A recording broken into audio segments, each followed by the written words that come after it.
dimulai ya beberapa saat lagi.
Oke, mungkin bisa kita mulai ya untuk mempercepat waktu karena waktu terus berjalan. Oke, untuk hari ini kita membahas mengenai start procedure. Sambil untuk menunggu teman yang lain tidak apa-apa, saya mulai saja. Untuk pengertian start procedure sendiri adalah program yang disimpan dalam database seperti halnya data. Hal ini sebenarnya cukup tidak umum karena kita mengharapkan yang disimpan dalam database adalah data, bukannya program ya. Memang untuk database itu kan identik lebih ke data ya, bukan program di dalam suatu database. Stored procedure adalah sebuah fungsi berisi kode SQL yang dapat digunakan kembali. Ini semacam program di dalam database, tapi dia berfungsi berisi sebuah fungsi ya, berisi kode SQL yang dapat digunakan kembali pada saat kita membutuhkan di dalam suatu database. Dalam stored procedure juga dapat dimasukkan parameter sehingga fungsi dapat digunakan lebih dinamis berdasarkan parameter tersebut. Jadi bisa diolah seperti halnya aplikasi di dalam suatu database, yang pada umumnya adalah database itu hanya menyimpan sebuah data-data yang kita butuhkan, yang kita simpan. Akan tetapi di sini bisa seperti halnya dengan aplikasi ya, yang bisa digunakan kembali pada saat kita membutuhkan di dalam sebuah database ya. Bedanya untuk ini ya, seperti halnya aplikasi yang ada di dalam database.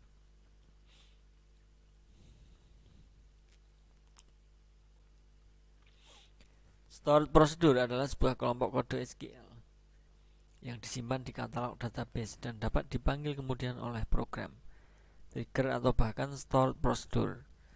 Setiap stored prosedur yang memanggil dirinya sendiri disebut recursive stored procedure. Adanya dukungan dari stored prosedur akan membuat program Anda lebih ringkas dan mudah untuk dikembangkan. Stored prosedur akan membantu Anda dalam membuat laporan yang sifatnya analisis data, yang biasanya memerlukan banyak sekali tabel pembantu ya. Nah, stored prosedur mengefisiensikan proses sehingga semua daya hanya akan dipusatkan di dalam komputer server saja. Jadi seperti itu ya. Untuk stored prosedur itu adalah dia bisa meringankan juga untuk dalam penganalisaan di dalam sebuah database, karena seperti halnya tadi bisa menggunakan seperti aplikasi di dalam suatu database saat kita butuhkan sebuah data ya, ataupun penghitungan mungkin seperti itu.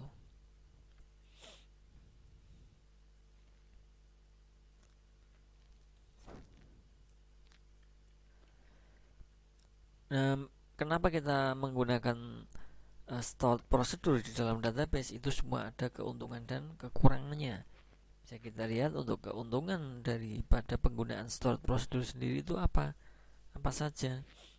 Yang pertama ada meningkatkan performa aplikasi.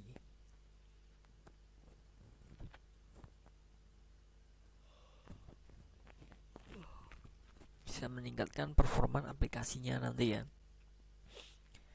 Sebuah stored procedure disimpan dan dikompil di katalog database yang mana dapat dieksekusi lebih cepat dibandingkan SQL yang tidak dikompil dari kode aplikasi, dan mengurangi trafik antara aplikasi dan database server. Aplikasi hanya mengirim nama stored procedure untuk mengeksekusi SQL.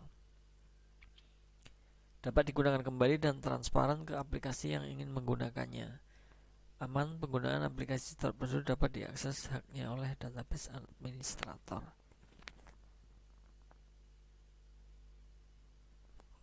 Untuk stored procedure ini adalah sebagai pembantu ya, pembantu untuk aplikasi. Karena di dalam database itu biasanya kan difungsikan di dalam suatu aplikasi web, tetapi di sini di dalam sebelum penggunaannya di web itu sudah bisa digunakan dengan aplikasi stored procedure yang ada di dalam database tersebut. Tentunya ada kekurangannya juga, karena di sini ada keuntungan ya, kerugian pengguna atau kekurangannya adalah menggunakan stored procedure sendiri dapat mengakibatkan database server membutuhkan memori dan prosesor yang lebih tinggi, karena kita menggunakan penyimpanan prosedur penyimpanan atau aplikasi di dalam suatu database. Tentunya database server ini akan membutuhkan memori yang lebih ya, atau dengan prosesor yang tinggi. Kalau tidak, kemungkinan nanti akan lemot juga. Nah, ini salah satu kerugian kita menggunakan stored procedure di dalam suatu database itu seperti itu. Akan tetapi dengan keuntungan tadi itu, kalau untuk komputer yang kita gunakan itu berprosesor tinggi, itu akan lebih mengoptimalkan ya, meringankan untuk aplikasi yang di webnya misalkan, atau di aplikasi di mobilenya. Nah, stored procedure hanya berisi SQL deklaratif, sehingga sangat sulit untuk menulis sebuah prosedur dengan kompleksitas logika seperti bahasa pemrograman yang digunakan untuk memprogram aplikasi. Jadi di sini untuk stored procedure itu lebih ke berisi SQL saja ya, deklaratifnya ya. Jadi sangat sulit untuk menulis sebuah prosedur dengan kompleksitas logika. Jadi harus menggunakan bahasa SQL. Stored procedure tidak dapat didebug di hampir RDBMS termasuk MySQL. Nah itu dia ya, saat kita terjadi kesalahan suatu debug di dalam permasalahan di stored procedure itu tidak bisa didebug ya, bahkan di MySQL juga tidak bisa. Itu adalah kekurangan daripada penggunaan stored procedure. Harus benar-benar paham dengan yang kalian buat dengan storage prosedur tersebut. Dan membutuhkan kalian khusus untuk menulis dan maintain storage prosedur yang tidak setiap developer memiliki, sehingga dapat membuat ribet. Nah, itu dia. Ini pun bisa dikatakan untuk yang lebih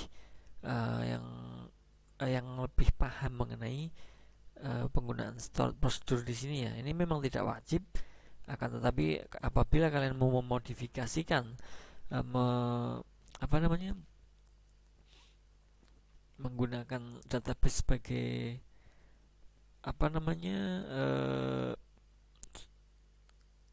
mengisikan aplikasi di dalam sebuah database. Oke, sudah ada yang hadir ya. Terima kasih. Ini seperti biasa untuk hari Kamis saya percepat karena saya ada jam lain ya. Jadi saya mohon maaf agak lebih cepat untuk waktunya ya, dipercepat karena ada jam yang tabrakan seperti itu. Oke, kita lanjut ya. Jadi seperti itu ya, antara kekurangan kelebihan dari penggunaan storage prosedur di dalam sebuah database itu kira-kira seperti itu. Ini tidak wajib ya, tidak wajib pada saat kalian mengelola atau menggunakan database, kemudian kalian menggunakan aplikasi web misalkan. Nah, itu tidak wajib untuk menggunakan storage prosedur sendiri. Itu hanya sebuah katakan modifikasi ya, modifikasi. Dan apabila kalian penasaran dan ingin membuatnya, silahkan ya, silahkan dicoba. Apa sih storage prosedur itu, bagaimana sih penggunaannya, nanti bisa kalian coba-coba ya. Selain dari apa yang saya sampaikan di sini, kalian bisa mencari referensi-referensi terkait dengan storage prosedur nanti dengan penggunaan di database yang kalian buat ya. Karena nanti untuk tugas sebelum UAS itu, mungkin pas UAS ya kalau tidak salah ya, itu nanti saya mau meminta untuk database yang kalian buat dengan rincian ataupun ketentuan-ketentuan yang sudah saya ajarkan, menampilkan dan lain sebagainya. Kemudian untuk terakhir mungkin nanti akan saya minta adalah kalian mengaitkan atau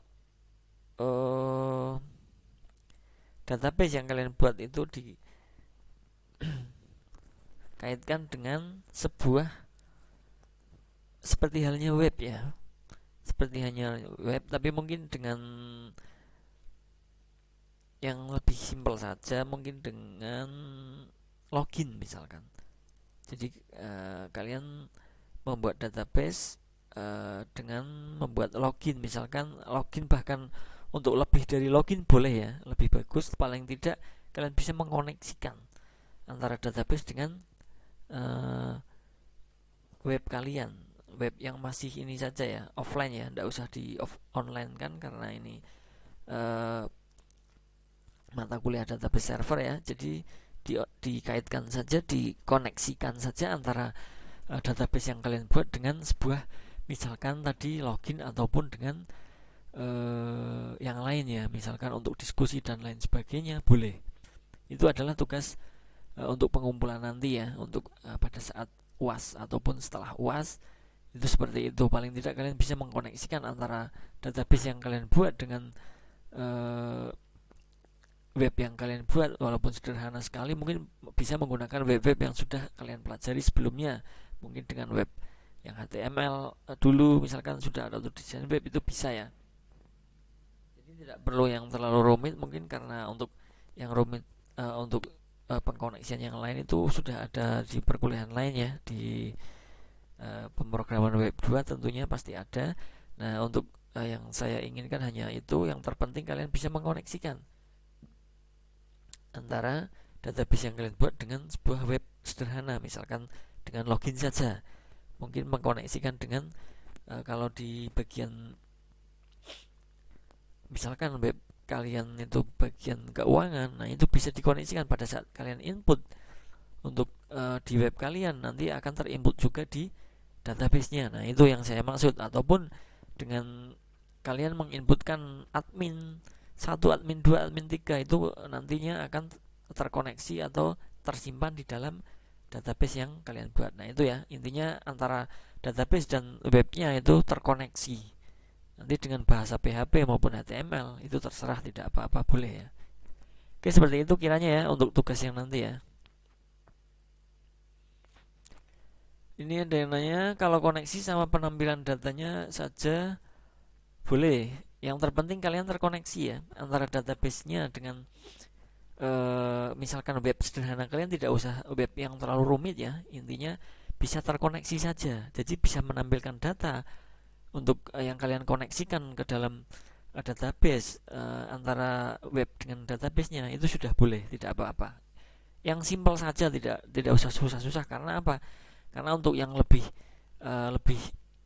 dalamnya itu ada di perkuliahan pemrograman web 2 ya. Ini hanya sebagai penjembatan saja antara pengoneksian antara database dan web kalian nantinya. Tentunya yang terpenting kalian bisa, oh ternyata untuk mengkoneksikan database dengan web itu seperti ini. Jadi nanti kalian pada saat membuat web ataupun misalkan ada di mata kuliah lain, itu kalian sudah bisa, oh untuk mengkoneksikan, saya membuat desain web seperti ini, kemudian saya akan koneksikan dengan database yang saya buat sesuai dengan desain webnya. Nah itu yang terpenting seperti itu ya. Jadi boleh ya menampilkan datanya dan pengkoneksiannya. Yang terpenting sudah terkoneksi antara database dengan webnya. Jadi lebih bagus lagi semisal kalian menginputkan sebuah admin baru, nantinya juga bisa tersimpan di database-nya. Ataupun saat menginputkan sebuah data-data keuangan, data-data karyawan misalkan, nah di situ saat kalian inputkan di webnya, kemudian bisa terkoneksi dengan database-nya dan tersimpan di database-nya. Seperti itu ya untuk yang tadi menanyakan koneksi penampilan data. Oke, kita lanjut untuk berikutnya, ruang lingkup variabelnya. Ini sebuah variabel hanya berlaku di dalam ruang lingkupnya masing-masing, yaitu di antara begin dan end. Sebuah variabel yang diawali dengan tanda @ disebut dengan variabel session yang tetap ada hingga session terakhir ya. Nah, untuk parameter dalam stored procedure sendiri, ini parameter terdiri dari 3 bentuk ya. Ada in, mode default dapat digunakan di dalam sebuah stored procedure, namun stored procedure tidak dapat merubah nilainya. Untuk outnya, parameter in ini dapat dirubah oleh sebuah stored procedure yang dilewatinya. In out dapat melewati stored procedure yang mendapatkan kembali nilainya yang berbeda dari program yang memanggil. Nah, ini untuk pembuatan stored procedure ya dengan menggunakan bahasa SQL bisa menggunakan seperti ini ya. Delimiter dolar ini create procedure, nama prosedurnya apa, begin, kode SQL-nya, and delimiter. Nah ini adalah cara penulisan stored procedure atau pembuatan prosedur ya. Nah untuk pemanggilannya tinggal call ya, call nama prosedur yang kalian buat apa, nanti bisa dipanggil di dalam bahasa SQL ya, di query-nya. Hands on buat tabel mahasiswa. Nah ini mungkin bisa dicoba kalau memang minat ya. Ini seperti yang saya bilang tadi, untuk stored procedure sendiri menyesuaikan dengan PC kalian ya. Misal untuk prosesornya agak rendah, mungkin akan berat menggunakan sebuah stored procedure karena penyimpanan ini akan memberatkan di dalam database-nya. Tapi apabila PC kalian yang buat untuk pembuatan nanti itu berspek tinggi, tidak apa-apa, silahkan dicoba buat tabel seperti di bawah ini ya, create tabel. Ini di bahasa SQL, di query-nya bisa ya, ataupun dengan CMD. Mungkin kalau yang familiar dengan CMD ya bisa di CMD, ataupun yang langsung di PHP MyAdmin ya bisa ya. Jadi mungkin bisa dicontohkan seperti ini pembuatannya.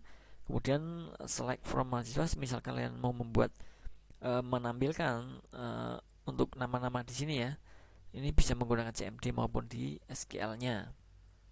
Nanti bisa kalian coba-coba kalau memang minat untuk membuat stored procedure. Kalau tidak ya tidak apa-apa ya, karena ini tidak diwajibkan dalam sebuah aplikasi nantinya ya, karena bisa kita sebenarnya sudah membuat aplikasi saja itu sudah bisa kita lihat data-datanya ya tanpa membuat stored procedure. Ini hanya tambahan saja, pemodifikasian karena mempunyai keuntungan dan kerugian di pada saat kita membuat stored prosedur tersebut yang sudah saya sampaikan tadi. Nah, untuk membuat stored prosedur select mahasiswa untuk mendapatkan seluruh NIM dan nama mahasiswa, ini misalnya ya. Nah, ini di elementer ini adalah untuk pembuatannya. Semisal kemudian kalian mau membuat stored prosedur bernama apa? Select mahasiswa. Select name from mahasiswa, ini adalah untuk database-nya. Nah, untuk memanggil storednya kita tinggal call select mahasiswa karena nama stored prosedurnya adalah select mahasiswa.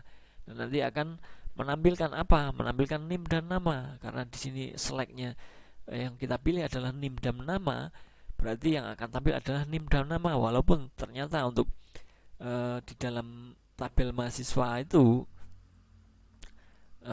database mahasiswa itu ternyata ada NIM, nama, alamat, dan kelas, tapi karena kita untuk pemanggilannya, untuk select ini pemanggilan hanya kita panggil NIM dan nama saja, berarti yang akan tampil adalah NIM dan nama saja untuk stored prosedur tadi ya.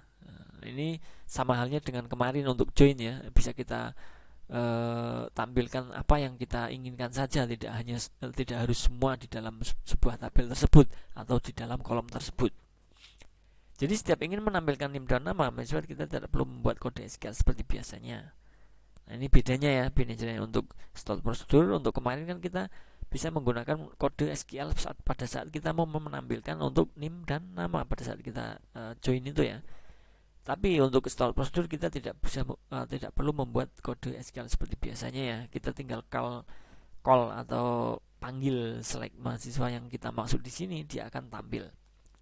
Cukup simpan kode SQL di stored prosedur dan bisa kita panggil dan gunakan berulang. Jadi ini kita cukup membuat satu saja. Nah, bedanya dengan join kemarin itu memang seperti itu. Untuk stored prosedur kita hanya membuat perintah satu kali saja dan bisa digunakan pada saat kita membutuhkan lagi.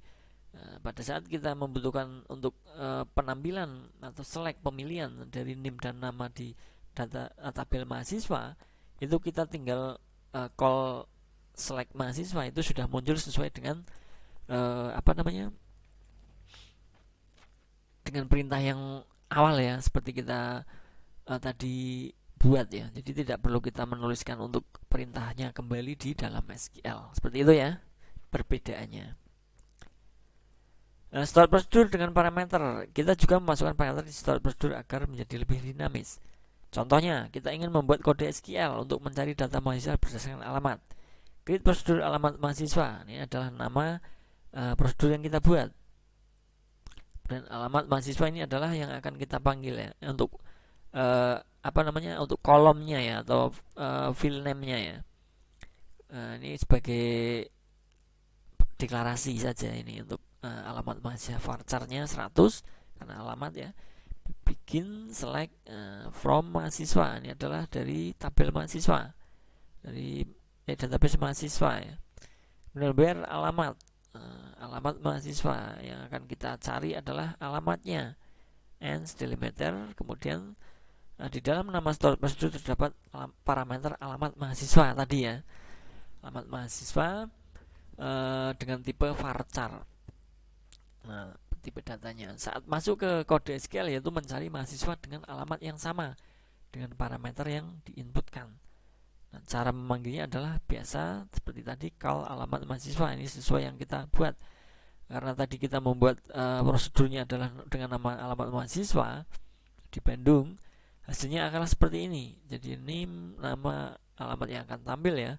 Yang tampil adalah alamat mahasiswa dari prosedur yang kita buat adalah alamat yang Bandung, dalam kurung di sini Bandung, berarti setiap yang beralamat Bandung dia akan keluar.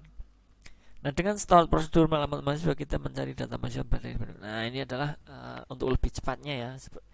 Pada intinya ini adalah untuk mempermudah saja, tidak wajib ya. Kalau memang kalian tidak mau ribet, mau mencarinya satu persatu di dalam suatu data, boleh ya. Tapi ini berjaga-jaga apabila kalian buat database dan untuk datanya lebih dari 20 itu kan akan susah untuk mencari yang alamat Bandung saja. Pada saat datanya mungkin bisa beratusan, beribuan, untuk menampilkan alamat Bandung saja kalau kita mencari satu persatu tentunya akan memakan waktu yang lama ya, tidak efektif. Kecuali dengan data yang hanya 10-20 saja mungkin bisa kita handle. Seperti itu perbedaannya ya dengan stored procedure tadi, sama halnya kemarin dengan yang sudah kita pelajari, yaitu dengan view dalam database. Itu sebenarnya hampir sama ya. Untuk view itu sama ya, untuk menampilkan nama alamat yang Bandung saja itu sebenarnya bisa sama saja. Cuma berbedanya untuk stored procedure di sini adalah kita hanya membuat perintah satu kali saja bisa digunakan pada saat kita membutuhkan kembali. Beda dengan untuk view dalam database, itu kita setiap ingin menggunakan hal tersebut, kita harus menuliskan perintah SQL kembali ya, menuliskan ulang untuk SQL kembali. Untuk di stored procedure sendiri kita cukup menulis satu kali saja dan bisa digunakan pada saat kita membutuhkan kembali. Oke, seperti itu, paham ya? Nah, DML dengan stored procedure. Nah, stored procedure tidak hanya bisa diterapkan data query language, DQL dan data management atau DML. Misal kita ingin memasukkan data mahasiswa dengan stored procedure. Nah, ternyata bisa untuk memasukkan juga, tidak hanya untuk pemanggilan. Nah, kita buat prosedurnya dulu, insert mahasiswa, karena kita akan memasukkan data name, nama dan alamat, misalkan sesuai dengan untuk tipe datanya. Kemudian begin insert into mahasiswa. Ini akan kita memasukkan ke dalam database mahasiswa. Values yang akan kita value-nya yang akan kita masukkan adalah apa? Name-nya, namanya dan alamatnya, and delimiter. Ini adalah untuk prosedur memasukkan data mahasiswa ke dalam stored procedure. Nah, jika kita ingin memasukkan record baru di tabel mahasiswa, maka akan ada 3 parameter saat memanggil stored procedure insert mahasiswa. Jadi kita panggil insert mahasiswa, misalkan dengan name seperti ini, namanya, kemudian Jakarta, query OK, satu row effective. Nah, select from mahasiswa. Jadi kita tampilkan untuk name, nama dan alamatnya. Nah, ini ada untuk di sini ya. Untuk Joni ternyata ada di sini, Joni Jakarta ya. Ini adalah untuk memasukkan Joni, karena tadinya hanya sampai Fakih sampai Senta. Karena kita memasukkan data baru yang bernama Joni dengan NIM 21400-207 alamat Jakarta, dia akan tampil di sini karena kita sudah menginsertkan, memasukkan data baru. Nah, di sini ya, insert mahasiswa. Dengan value-nya adalah kita memasukkan NIM-nya, kemudian namanya dengan alamatnya. Jadi kita memasukkan NIM di sini untuk Joni, namanya Joni, kemudian alamatnya Jakarta. Nah, ini akan terinsert atau kita memasukkan data dengan menggunakan stored procedure pun bisa, tidak hanya untuk menampilkan saja. Seperti itu ya, paham ya? Kemudian selanjutnya kita ingin memasukkan data tabel mahasiswa perlu membuat insert berkali-kali. Kita bisa gunakan stored procedure insert mahasiswa untuk menggantikan proses insert yang bisa gitu. Jadi sama halnya dengan tadi ya, pada saat kita menuliskan bahasa SQL untuk menampilkan, itu sama halnya insert juga. Insert kita tidak perlu membuat berulang-ulang untuk perintah tersebut untuk memasukkan data mahasiswa, karena di dalam stored procedure sendiri kita cukup membuat satu kali saja, itu bisa digunakan kembali pada saat kita butuhkan, seperti halnya tadi untuk menampilkan atau view ya.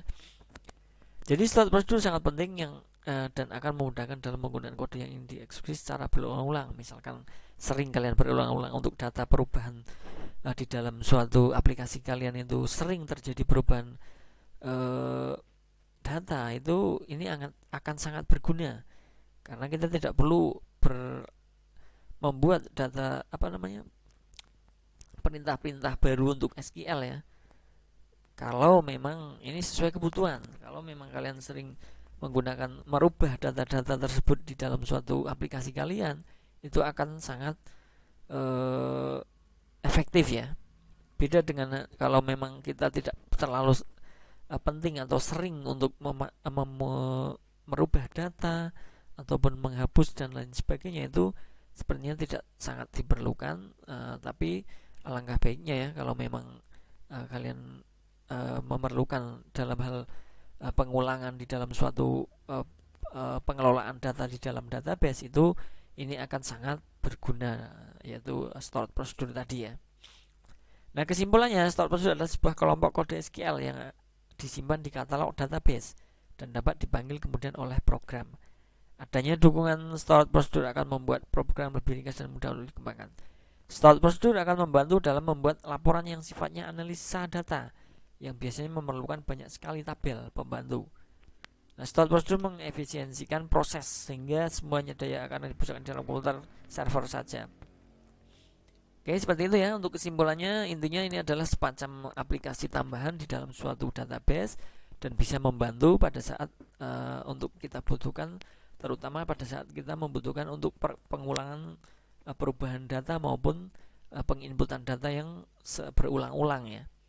Dan ini mengefisiensikan proses ya, sehingga semua daya itu ada di komputer server saja. Dan perlu diingat kembali juga bahwa untuk pembuatan stored procedure itu biasanya untuk yang prosesor tinggi ya, karena ini akan membebankan kinerja dalam database. Kalau memang komputernya itu berprosesor yang rendah, itu mungkin disarankan jangan membuat stored procedure di dalam database ya.